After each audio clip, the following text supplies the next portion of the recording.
Edition of This Week starts right now. The money's there, and Trump has said don't spend a dime. But all the Democrats have to do is say, let's go. I mean, they don't have to do anything. Federal programs start running dry as the month-long shutdown hits home. We are one of the wealthiest countries in the world, yet we're willing to let people go hungry. The impacts of the spending freeze cascading into American life. Our traffic will be snarled, but it'll be a disaster in aviation. As voters in several states prepare for the first major elections since President Trump's return to the White House. As we all know, this race the world is watching. The results on Tuesday will be a reflection of what it is that we are for. Yeah! We visit New Jersey, a blue stronghold that saw one of the hardest shifts to the right in 2024. The closeness of my race and the closeness of the president's race last year were real eye-openers. I'm going to take on Donald Trump when it comes to our economy here in New Jersey. This morning, Transportation Secretary Sean Duffy and Democratic Senator Tim Kaine join us. We break down the latest results from our brand new poll 2 days before Election Day and analysis from our Powerhouse Roundtable. This is a special edition of This Week, Your Voice, Your Vote 2025. Here now, Martha Raddatz. Good morning and welcome to This Week. We are just 2 days away from key elections in several states across the country. Elections that will give us a sense of the nation's mood and potentially an early signal of what could come next in 2026 as Democrats seek to regain power in Washington after Trump's tumultuous return to office. And our new ABC News Washington Post Ipsos poll out this morning finds that the mood of the country is decidedly negative, with 2/3 of Americans saying the country is on the wrong track under President Trump. But that is an improvement from this same time last year under President Biden.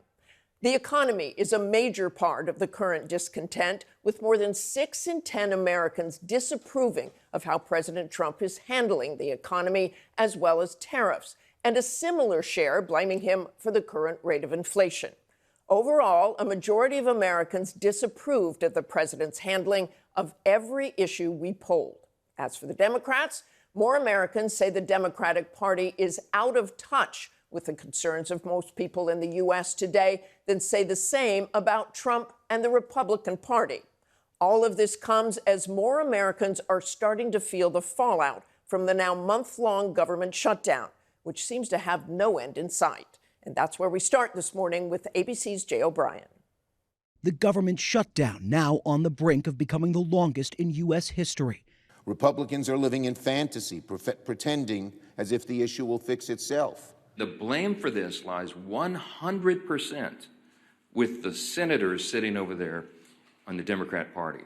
But Americans seem to be more critical of the GOP. ABC's new poll with the Washington Post and Ipsos finds 45% of Americans blame President Donald Trump and Republicans for the shutdown, while 33% say the same about Democrats. No matter who is to blame, the pain getting worse by the day. On Saturday, funding for SNAP federal food assistance drying up. The benefits halted for 42 million Americans. I'm already struggling. Simone Wilkes, a single working mother from Detroit, has 2 young boys and relies on SNAP. She's now looking at taking a second job.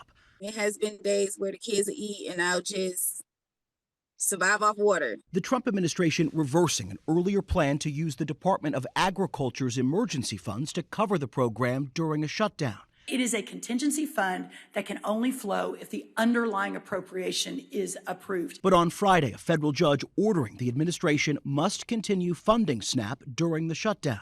President Trump responding, writing he's instructed government lawyers to ask the court to clarify how we can legally fund SNAP as soon as possible. But this worsening food crisis now on a collision course with the issue Democrats are holding firm to fix in this shutdown, looming skyrocketing health care costs for some 20 million Americans insured through the Affordable Care Act.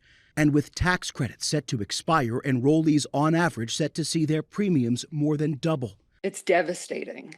Just that bill right there, that's more than our mortgage, our insurance, most of our food. A month into this shutdown, more than 1.4 million federal workers are going without pay, including air traffic controllers. And this week, airports across the country reporting more of those tasked with keeping the skies safe are calling out sick, leading to staffing shortages and delayed flights, expected to only get worse.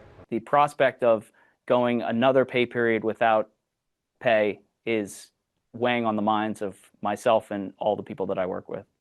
And Martha, several governors have now declared a state of emergency trying to meet this surge in demand now that SNAP has been halted. Meantime, there's no end to this shutdown in sight. Democrats continue to withhold their votes on government funding, trying to compel Republicans to negotiate with them on health care. Republicans have said they won't do that while the government is shut down.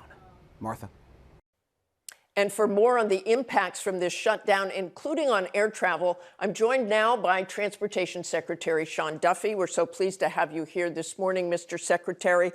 Americans have experienced major delay. There's a ground stop this morning at Newark, all because air traffic controllers are calling in sick. The FAA is saying that currently nearly 50% of major air traffic control facilities are experiencing staffing shortages, and nearly 80% of air traffic controllers are out at New York area facilities. We know that safety is your greatest concern, but at some point, might you have to shut down portions of the U.S. airspace, maybe even airports? What point are we at that possibility? Well, so first off, I've been traveling around talking to air traffic controllers, and there really is frustration. The fact that there's a shutdown right now, the Democrats are focusing on illegal health care, and, we've endangered the SNAP beneficiaries, and they don't get paid as air traffic controllers. There's a burning frustration like in the rest of the country. And so you mentioned that safety is my top priority, and it is. We will delay, we will cancel any kind of flight across the national airspace to make sure people are safe. But there is a level of risk that gets injected into the system when we have a controller that's doing two jobs instead of one. We manage that, we look out for it, and safety is the priority.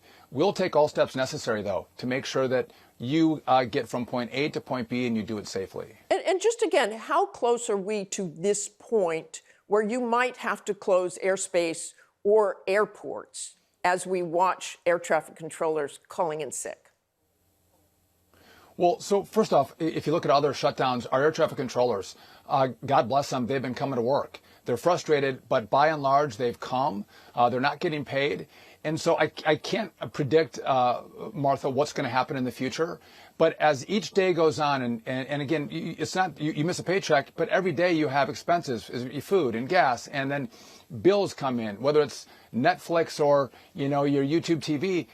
The expenses continue to roll and the pressure continues to grow. And the problem is these controllers, a lot of them are new controllers or they're trainee controllers. They don't make a lot of money. And so they may be the only person that is bringing money into the household. They have to make a decision. Do I go to work and not get a paycheck and not put food on the table? Or do I drive for Uber or DoorDash or wait tables? Those are the real thoughts and conversations these controllers are having. So as I look forward, I hope Democrats are going to come to their senses and open the government back up.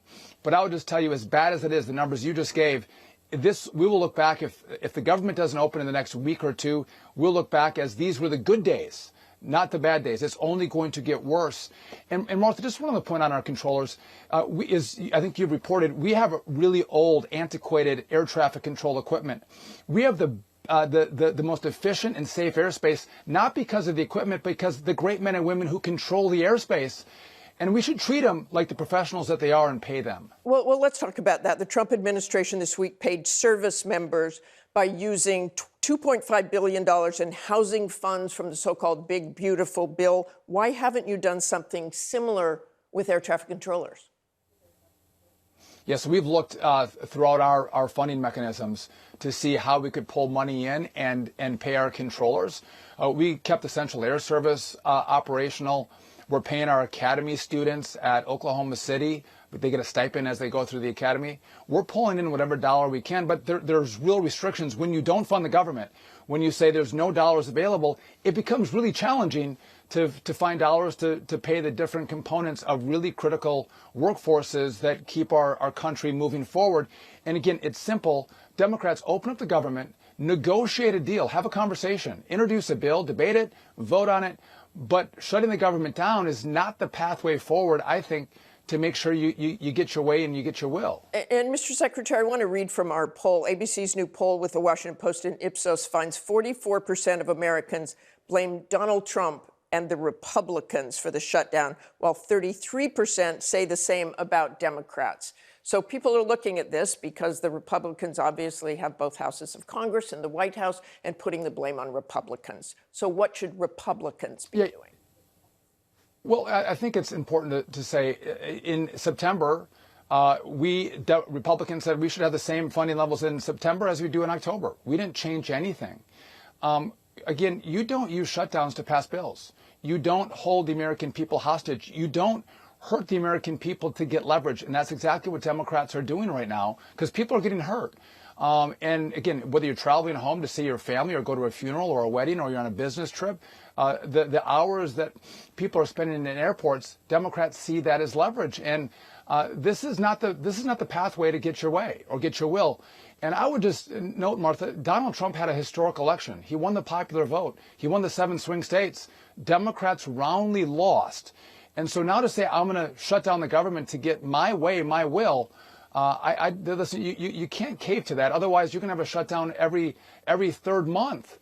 And so, again, the polling is one thing, but the process is another. And let's talk about the process and President Trump's role. You say Democrats have to come to the table. Republicans have not been negotiating. And Scott Bessent told me just a week ago he thinks it would be a waste of time for Donald Trump to hold another meeting. Back in 2011, when Donald Trump was considering a run for president, this is what he said about Barack Obama as the shutdown loomed. Let's listen. So how would you do it now? Now, you're in the Oval Office right now. I would get everybody together and we'd have a budget. And they've all gotten together. Well, that's because they don't have the right leader. You don't have the right leader. This is the President of the United States has to get this done. And he went on to say the president is the one that has to get people together, and it would be a tremendously negative mark on the president if they couldn't get it done. What's your reaction to that? Well, I'll just tell you that Barack Obama said, I'm not going to be blackmailed. I'm not going to be held hostage. This is not the way you negotiate a deal. You lost the election, Republicans. That's what Barack Obama said. Go through the process. And I think that's the right philosophy right now. And again, should President Trump, given what he said, should President Trump be meeting? Would you like to see him hold another meeting? Here's the problem. Donald Trump has nothing to negotiate with. We passed a clean funding bill, right? So what do you negotiate with when again, money in September, same as October. Democrats are trying to use this as leverage and, again, trying to change legislation that they don't like. But again, the changes they want to fund health care for illegal migrants. That doesn't make sense to Republicans. If you want to have a conversation, let's have it. The health care funding doesn't end till the end of the year. So why are you shutting the government down in October when you could have a conversation for 3 months until the end of the year? I think this doesn't make any sense. I think Democrats are angry. They're playing to the left-wing side of their base. Most common sense Democrats, I think, would say, open it up and negotiate, pass bills, debate it. But this is not the approach on how you pass legislation. Okay, thanks so much for joining us, and we'll let Tim Kaine respond to what you just said. Thanks so much. Thanks, Martha. And I'm joined now by Senator Tim Kaine of Virginia. Good morning, Senator. I know you heard Secretary Duffy there talking about the onus is on the Democrats and that you are fighting to get illegal health care for immigrants. Well, I just got to say, Martha, that's a lie. The healthcare battle is not about healthcare for illegal immigrants, and Sean Duffy knows it. It's about millions of Americans who, in the last few weeks, have gotten premium increase notices that tell them that Donald Trump's big, beautiful bill is delivering them big, ugly health insurance bills within the next few weeks, unless we can find a fix. And so what we're asking for is let's find a path to a fix. And let's also have President Trump finally engage in the negotiation and guarantee that a deal is a deal. If we shake hands on a deal for 30 days or for 3 months, he won't immediately start firing more people, clawing back economic development projects, going after blue states or blue cities, and allowing funds to be used in red cities. So look, we're looking for a path to fix people's health care costs, and we're looking for the president to agree that a deal is a deal. Thus far, he's refused to engage, and we avoid shutdowns or get out of shutdowns all the time when the president engages. So, Senator, it has been 33 days. Democrats chose not to support that short-term CR, which would have kept the government open. You could have negotiated. Now there's some pretty devastating impacts on people looking for SNAP, on air traffic controllers, on air travel. So what have the Democrats gained from this? Well, I don't look at this as politics. I mean, the president told the House, do a budget, and his words, don't deal with Democrats. So Senate Democrats put an alternative on the table 12 days before September 30 that fixed the health care wreckage that the Republicans caused and that ensured that a deal would be honored both by Congress and the White House. The president refused to meet until the day before the deadline. He had Democrats in the Oval Office, and as soon as they walked out, he put up an AI-generated video of them wearing sombreros and talking in AI-generated fake voices saying they didn't say. The guy's unserious. But he's serious. willing to give $20 billion. Hold on. He's been willing to give $20 billion to the Argentines and meet with them, wreck the White House, have a great Gatsby party down at Mar-a-Lago. He has not done what he said needed to be done in 2011, sit down with Democratic leadership. If Senator, I just want to go back to the... will be resolved in a matter of hours. Okay, excuse me. I just want to go back to what Democrats have gotten during this period. Not talking about politics, what have Democrats gained during this period? And how long can this last? You know, Martha, I'm a United States Senator, and I run as a Democrat, and I'm a Democrat, but I just don't approach my work that way. So when you ask what Democrats have gained, what we're focused on is the American people. We want President Trump to stop firing people, canceling economic development projects. We wanted them to stop raising everybody's costs, you know, healthcare costs, energy costs, housing costs. Halloween's more expensive. Thanksgiving is more expensive. The holidays are going to be more expensive. So we're asking the president to simply sit down and do what all presidents do. We can find a budget deal that puts us on a path to a healthcare fix. I don't need all the I's dotted and T's crossed. I just want to be on a path so that people's bills don't spike, and I want the president to agree, stop the wrecking ball, stop the mass firings and the cancellations of projects you don't like. And I think Americans understand that, and that's why they look at Donald Trump's lack of engagement and overwhelmingly say that he's really more to blame for this. We just have a couple of minutes here, but you recently said things are coming together. There are reportedly conversations among rank-and-file senators to try to negotiate the reopening of the government for a few weeks. Is that going on right now? Are you part of those discussions? I would say, Martha, I'm sort of at the edge of them. There is a group of people talking about these two issues, a path to fix the health care debacle and a guarantee that if we reopen government, I'm calling it a moratorium on mischief. If we agree to reopen, President Trump's got to stop the firings. The FAA, we're talking air traffic control, they've forced 2,400 people out of the FAA during Trump's first year when they were already short 3,000 air traffic controllers. Stop the firings, stop the games playing, stop going after blue cities and helping red cities. Let's have a moratorium on mischief during whatever this period is, get on a path to fix people's health care. If the president engages, we will find a deal, I think, within hours. And Senator, just quickly, if you can, you're there in Virginia. Virginia holds key elections on Tuesday. Are you confident the Democrats can sweep this? I feel really good about it, Martha, and here's why. In Virginia, we are the best red to blue turnaround in the country in the last 25 years. And the way we've done it is by focusing on the economy. Abigail Spanberger, our candidate, 3 pillars to her campaign: affordability, jobs, and education, which is about kids, but also about our workforce. Her opponent is running ads on offbeat cultural issues that don't really matter to the most people. In Virginia, Democrats focus on the economy, winning the economic argument, delivering economic results, and that's why the state has moved from red to blue so dramatically since 2000. Okay, thanks so much. Good to see you this morning, Senator. Appreciate your time. Thanks, Martha. Good to be with you.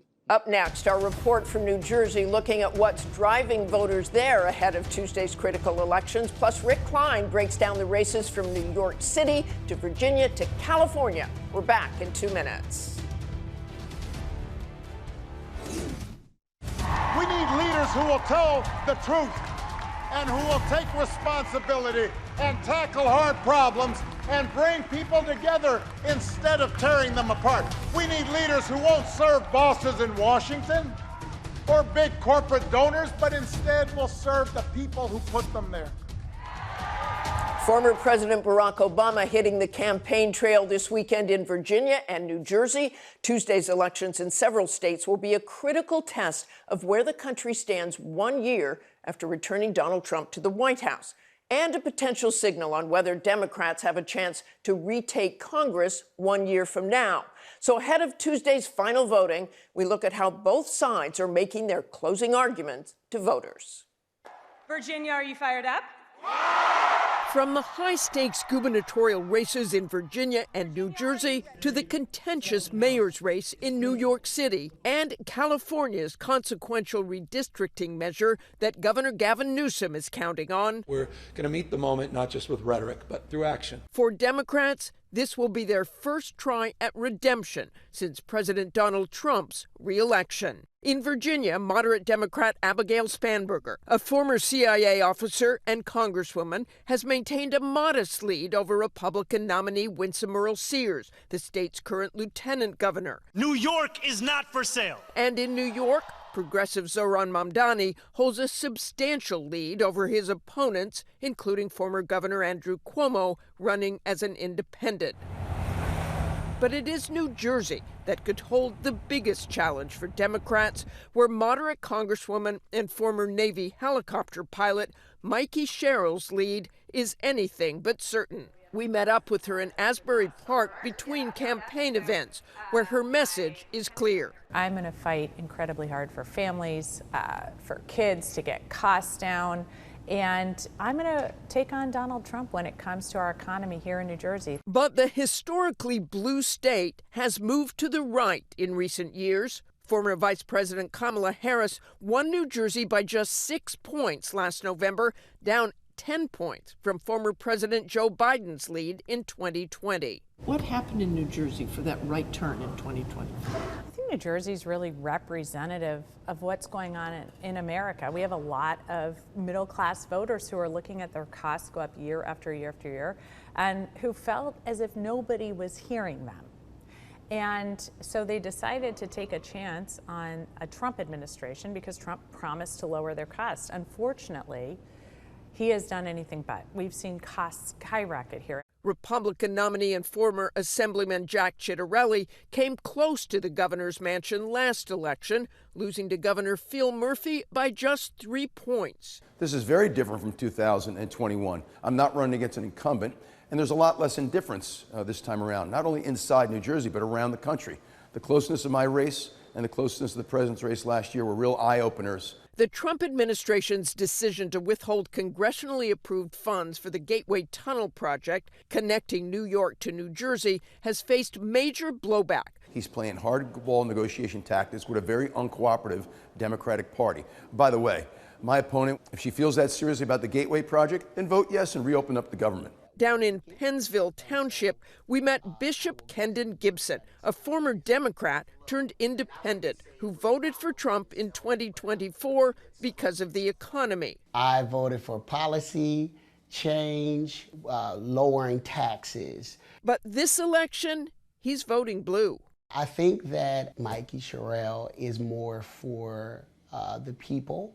The working people. I think that the Democrats deserve another chance. When you look at the progressive side of the Democratic Party and the moderate side, what do you wish the Democrats would do? I think we could have gotten more aggressive with health care, because now we're stuck with a shutdown And we have to use that as leverage when we could have, really protected Obamacare. Not all New Jersey voters we spoke to felt the shutdown mattered in this race. I think people's minds are sort of made up. Either you think it's the Republicans' fault or you think it's the Democrats' fault. Born and raised in New Jersey, lawyer and Chitterelli campaign volunteer Kelsey Anthony already cast her ballot. I am a mom.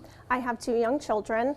And I believe that the public education system, specifically funding of the public education system, is broken in New Jersey. The school funding has been completely disproportionate around the state. And Jack has stated that he's going to fix that. And she knows this race is close. Generally, New Jersey has many more Democrats than it does Republicans. But I think that right now, the state of the state is not good. And I think that the last 8 years have been really telling. And the current administration has really done a number on a lot of New Jersey families. And I think that if there was ever a time for change, it's going to be now. Over in Princeton, New Jersey, Democrat Chris Johnson voted early for Cheryl, but isn't very excited about her candidacy. There really was only one option, which is to vote for the Democratic Party.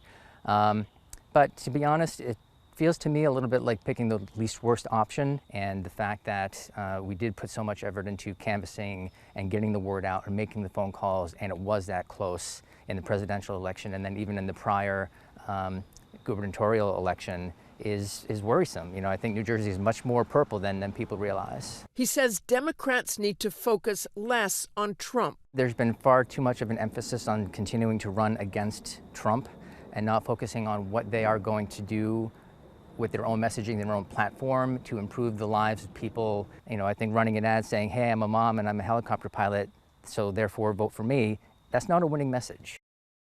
And we'll see about that on Tuesday. But we want to drill down a little deeper right now. Our Washington bureau chief, Rick Klein, is here now with the breakdown of what to look for around the country on Election Day. And Rick, good morning. Let's start with those 2 marquee governor's races. Yeah, good morning, Martha. Virginia and New Jersey, of course, both relatively blue states. So Democrats losing either one of them would send a big message. But even if Democrats sweep on Tuesday, we're going to see how much the political winds have shifted since last year. If you look at the polls in New Jersey, where you just spent some time on the ground, the Democrat Markey with a narrow but pretty consistent lead over her opponent, Jack Chitterelli. As you mentioned, Chitterelli came close to winning the governor's race back in 2021, but it is still a heavily Democratic state. It's worth noting nearly every part of the state has shifted to the right between 2020 and 2024. Particularly, you see this trend in North Jersey, where large numbers of Black and Hispanic voters in particular reflected a national trend of voting Republican a year ago, far more than they have in recent elections. The question Tuesday, Martha, is whether those voters show up again and vote Republican, or if Democrats have some momentum back with them now that Trump is in the White House again. And what about Virginia, Rick? Yeah, in Virginia, the state has been trending Democratic over the last couple of decades. And if recent polls hold, the Democrat Abigail Spanberger is poised to defeat the Republican Winsome Earl Sears. She's the current lieutenant governor of the state. Now, that wouldn't come as a surprise. In governor's races, the state almost always votes against the party in the White House, including in 2021, when Governor Glenn Youngkin won just a year after President Biden was elected. And Rick, let's not forget New York City. New York City is preparing for one of the most consequential elections in the city's history.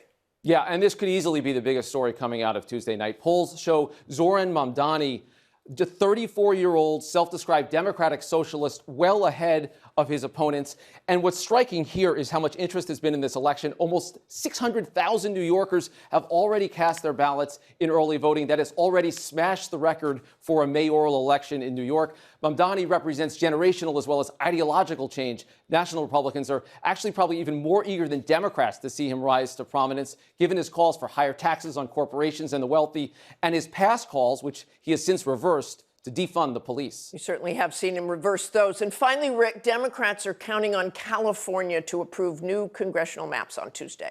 Yeah, Martha, we've seen this highly unusual redistricting nationwide. All of these states either considering or already have adopted new maps. This is Democrats' biggest chance to swing back at the Republican advantage. Until now, it has been all Republican. The new maps that have passed at President Trump's urgings in states including Texas and Missouri, North Carolina, Ohio, those moves could net Republicans as many as 9 more seats in the midterms next year. But Democratic Governor Gavin Newsom, he pushed through a new map that could net his party up to 5 additional seats. This is what the map would look like. The number of Republicans would go down potentially from 9 to 4.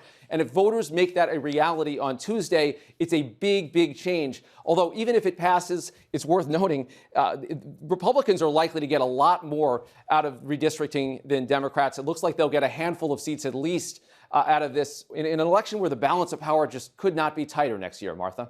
And they will no doubt be trying to do that. Our Washington bureau chief, Rick Klein, thanks so much. Up next, our business correspondent, Elizabeth Schulze, takes a deeper dive into how the economy could impact Tuesday's vote.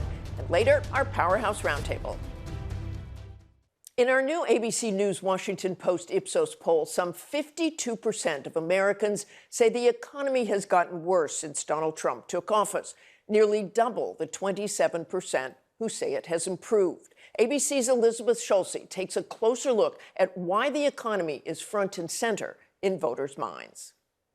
Nearly a year since Donald Trump's economic pitch to voters helped propel his return to the White House. We will rapidly drive prices down and make America affordable again. A tale of two economies emerging. We're doing numbers that nobody's ever seen before. This is the most expensive city in the United States of America, and it's time to make it affordable. On paper, the U.S. economy is humming along. Growth is solid. Unemployment remains near historic lows. And the stock market keeps hitting records.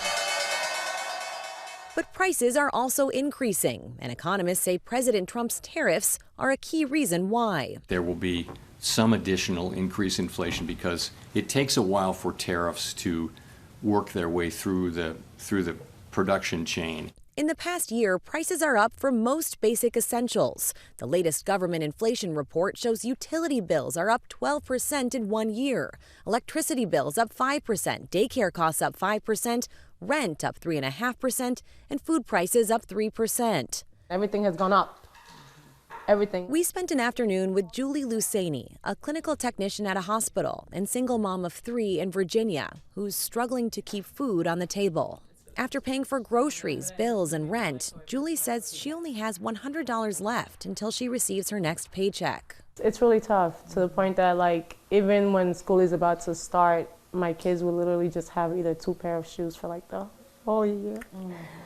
And Martha, this really is a tale of two economies. The top 10% of households account for almost half of all consumer spending right now, in many ways propping up the broader economy. And those cost of living concerns don't appear to be going anywhere, with the typical household now spending $208 more per month on the same goods and services than they were at this time last year. Martha. Thanks so much, Elizabeth Schulze. And the roundtable's all here. Former DNC Chair Donna Brazile, former New Jersey Governor Chris Christie, and author and journalist Molly Ball. Good to see all of you. And Chris, I want to get right to you, former governor of New Jersey. Talk about this race in New Jersey and what you're seeing with Markey Sherrill. Look, Martha, this is a really tough state for my party. Give you context. We've elected 1 Republican United States Senator in the last 50 years, 1 Republican governor in the last 25 years. And I think we know who that is. We do. And let me tell you, when I ran, there was no roadmap for how to win New Jersey as a Republican in the 21st century. No one had done it. But we've laid the path for Jack Ciattarelli. This is what he's going to have to do to beat Markey Sherrill. 70% of the white vote, 21% of the black vote. We won 51% of the Hispanic vote. We beat a female candidate, as he is running against this time, by 15 points, and we won 58% of independents. With 850,000 more Democrats and Republicans, that's what you need to do. So the question for him on Tuesday night is, can he hit those numbers? Those are the numbers you have to hit to win in a state like New Jersey. The path has been laid out. We'll see what he can do. You think he can do it? I think it's possible, because the one other thing that's going on here, Martha, is Democrat excitement is not way up there regarding Markey Sherrill. What you see happening is there's anger towards Donald Trump among Democrats. Will that translate into votes for Markey Sherrill? And Donna, let's talk about the Democrats and in Virginia as well. What are you seeing in both races? Do you see Markey Sherrill taking this and Spanberger in Virginia?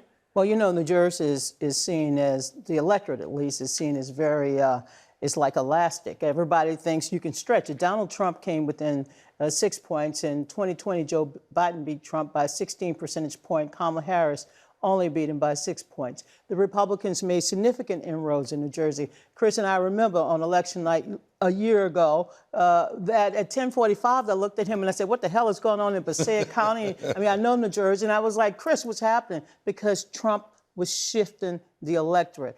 Markey Sherrill had two main challenges. One, she's dealing with a relatively unpopular governor, so she had to become her own candidate. I think she's done a fantastic job, you know, talking about her past in the Navy, talking about being a prosecutor. I think she has made up a lot of difference, and the enthusiasm is there. In Virginia, there's no question, early voting is really good for Democrats, but as you know, same day, Republicans can make up a lot of ground. So I'm optimistic on both sides. You really think the enthusiasm is there for Sherrill? Because I didn't get a sense of that up there from some of those voters. Look, right now, people are not in love with politics. They're not in love with anybody. They're so angry about the affordability crisis. That's why I think what the Congresswoman is doing, and you know, drive down the cost bus tour, she's really getting Democrats excited, and I do believe that she has a slight chance of winning. And Molly, the other thing that Sherrill is doing is talking about Donald Trump nonstop. She's obviously talking about the economy, a big deal, but Donald Trump. She's running against Donald Trump. Because if there is any enthusiasm in the Democratic base, that is what it is for. It's the millions of people coming out for the No Kings protests. It's the people telling pollsters that they're excited to vote in the midterms next year. It's the overwhelming turnout we've seen in the special elections here and there over the past year. The enthusiasm in the Democratic base is an anti-Trump enthusiasm. And so that's what I think you see both Sherrill and Spanberger trying to tap into in order to try to get their base out. It is, I think, though, a missed opportunity for both of these women, both of whom are sort of moderate, centrist, establishment Democrats. They've run very safe campaigns. And what they haven't done is really lay down a marker for their vision for the future of the Democratic Party, a vision that is not the vision of a Zoran Mamdani, a vision that is much more, I think they would say, sort of unifying and centrist. And they haven't really articulated what that would mean for the party to go in that direction. And Chris, I want to get back to the governor's races in particular. Donald Trump is not going to be out there on the campaign trail, and the base certainly wants to see Donald Trump and pulled out a lot of voters. When you look at the polling and you know how far New Jersey has lurched to the right, talk about that change and how that happened and what they do without a Donald Trump. Look, I think the move to the right in New Jersey was based on two things. One, it was a rejection of Joe Biden and Kamala Harris. I think they came in arguing that they were going to make the country more civil, more centrist, and in fact, they went very far to the left. And that angered the most important voters in New Jersey, Martha, the independents. There are more independents than there are Democrats or Republicans in New Jersey, and you have to play to them. Secondly, it's affordability, and we've heard everybody talking about that, and that's a problem as well. The problem for Republicans is that Trump in New Jersey is anywhere right now from 12 to 15 points underwater. And Jack Ciattarelli has made his association with the president a big part of his campaign. So those two things are in conflict, right? So what I'd say to you, Martha, is it's winnable for Jack Ciattarelli. Can he go out and mobilize the voters he needs to do it? If he does, he can win. If he doesn't, Markey Sherrill will win. And Molly talked about Mamdani. Donna, when you look at this race on Tuesday, if Mamdani wins, which he's projected to do, and a Sherrill and a Spanberger win, more moderates, what does that say about where the Democratic Party is, and what does it say where you'll be next year with the midterms? Well, first of all, in addition to the great city of New York, we have Detroit, who will likely elect a female mayor. We also have Cleveland, Miami. So we have lots of elections. Also in the state of Pennsylvania with Supreme Court justice races, and of course California with that big redistricting bill. I think it is going to say to the Democrats, who have won a lot of special elections this year, that we have to be more organized, more focused, more organic. We have to speak in the now language, not the 20th century language. And if Democrats can engage voters year-round, I think Democrats have a chance of coming back in 2026. Martha, can I just say, it'd be generational. I think what's going on in New York is less about ideology than it is generational. Yeah. In the Democratic primary you ran, no disrespect to me, a lot of old white guys.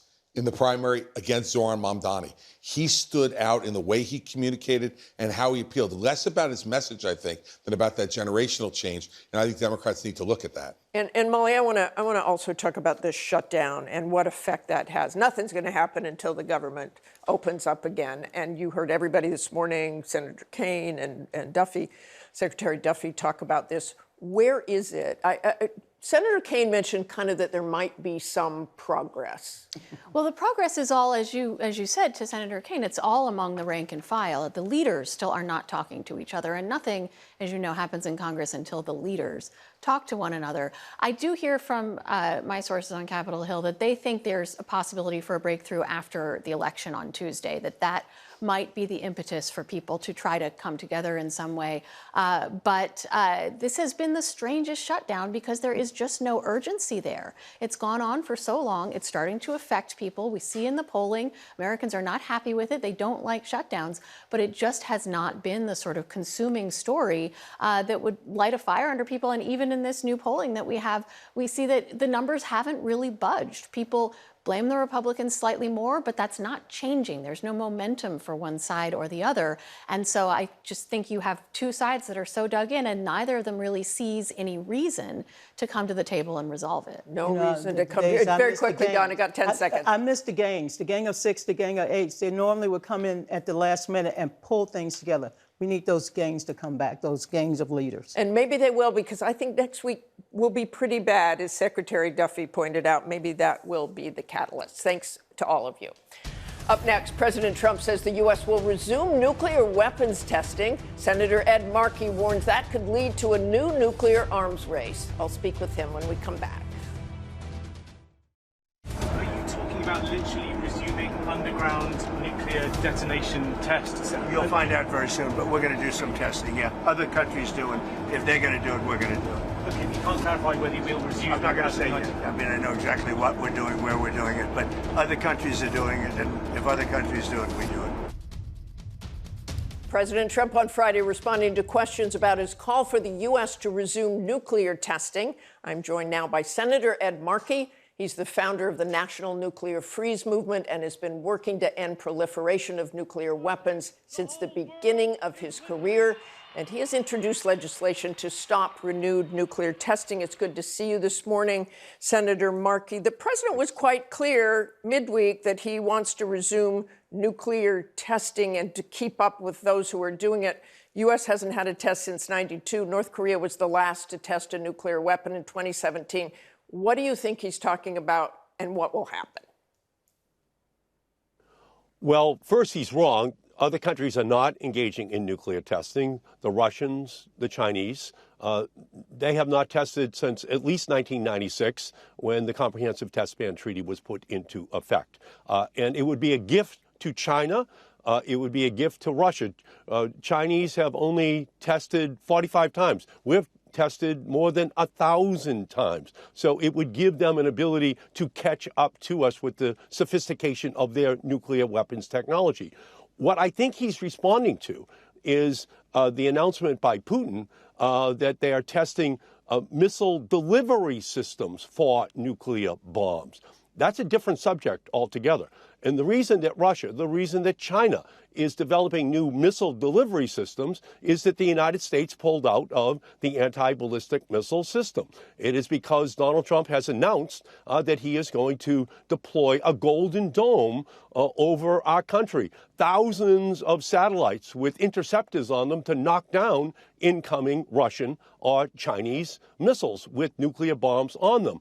And that has led those countries to develop more and more sophisticated nuclear missiles to circumvent the boondoggle, which will be the Golden Dome, which our own experts say will not work. It will be a golden sieve, which will allow ultimately for enough nuclear weapons to penetrate it, to destroy cities across our country and kill at least 100 million people. So Donald Trump and Trump Atomics is going to make our country less safe. It's going to make the world more dangerous, and the only way to avoid it is to go to a negotiating table for Donald Trump to accept the invitation from Putin to extend the New START treaty, which expires in 100 days, and to then put all of these other weapon systems, offensive and defensive, on the table for negotiations, and that's the only way we're going to make our country and the world safer. And Senator Markey, on this show last week, we talked about a new film called A House of Dynamite by director Catherine Bigelow. It depicts what might happen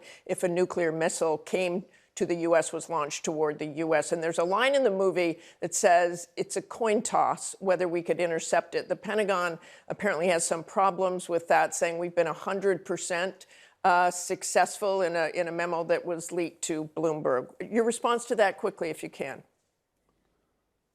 That's inaccurate. Our own missile defense system, our own missile defense agency says that we're only effective 50% of the time. And that's in ideal conditions. That's not with decoys. That's not with other means that would try to misdirect our interceptors from knocking down incoming missiles with nuclear warheads on them. So that's completely erroneous. What the movie says, what the movie House of Dynamite is giving us as a Cassandra-like warning, is that defense systems do not work against offensive weapons with nuclear warheads on those delivery systems. And the only way to avoid that catastrophic moment, that Armageddon-like moment, is to sit down at the negotiating table in order to get agreements with other countries on a verifiable basis to make sure that we do not make the world more dangerous. That's what Donald Trump's Golden Dome is doing. That's what the United States in pulling out of the ABM treaty has done. Senator, I'm going to have to stop you there, but we appreciate your time this morning. Thank you. And thanks for sharing part of your Sunday with us. And be sure to tune in for full election coverage Tuesday night, streaming on ABC News Live.